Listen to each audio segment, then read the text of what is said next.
Hi. ಒಂದು ತುಂಬ ಕೆಟ್ಟ ಘಟನೆ ನಡೆದಿದೆ. ಖಾನ್ ಸರ್ ಅವರು ಪಾಟ್ನಾದಲ್ಲಿ ಕೋಚಿಂಗ್ ಸೆಂಟ್ರ್ ಇಟ್ಕೊಂಡಿದ್ದಾರೆ.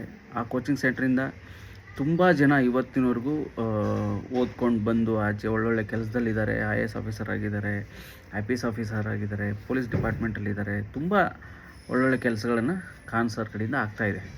ಅದು ಎಲ್ರಿಗೂ ಗೊತ್ತಿರುವಂಥ ವಿಷಯ. ಪಾಟ್ನಾದಲ್ಲಿ ನಿನ್ನೆ ಸಂಜೆ ಫೈರಿಂಗ್ ಆಗುತ್ತೆ ಅವ್ರ ಕೋಚಿಂಗ್ ಸೆಂಟ್ರ್ ಮೇಲೆ.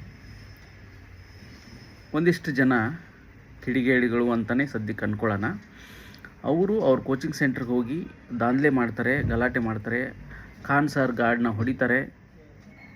ಫೈರಿಂಗ್ ಕೂಡ ಆಗಿದೆ ಅನ್ನೋ ಒಂದು ವಿಷಯ ಇದೆ.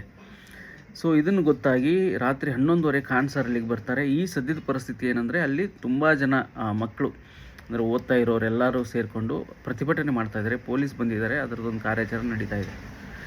ಖಾನ್ ಸರ್ದು ಏನು ವಿಶೇಷತೆ ಅಂದರೆ, ಅವರು ಬಡ ಮಕ್ಕಳಿಗೆ ತುಂಬ ಕಡಿಮೆ ಖರ್ಚಿನಲ್ಲಿ, ಅಥವಾ ಝೀರೋನೂ ಅನ್ಬೋದು, ಲೋ ಕಾಸ್ಟ್ ನೋ ಕಾಸ್ಟ್ ಝೀರೋನೂ ಅನ್ಬೋದು, ಆ ಥರ ಓದೋಕ್ಕೆ ಇಷ್ಟಪಡುವಂಥ ಮಕ್ಕಳನ್ನ, ಅದರಲ್ಲೂ ಹೆಣ್ಮಕ್ಳಿದ್ರಂತೂ ಅವ್ರನ್ನ ಸಾಕಷ್ಟು ಇಂಟರ್ವ್ಯೂಗಳಲ್ಲಿ ನೋಡಿದ್ದೀನಿ. ಹೆಣ್ಮಕ್ಳಿದ್ರಂತೂ ಫ್ರೀಯಾಗಿ, ಹಣ ಇಲ್ಲಾಂದ್ರೆ ಫ್ರೀಯಾಗಿ ಅವರು ಕೋಚಿಂಗ್ ಕೊಡ್ತಾರೆ, ಮಕ್ಕಳನ್ನ ಸಶಕ್ತರನ್ನಾಗಿ ಮಾಡ್ತಾರೆ.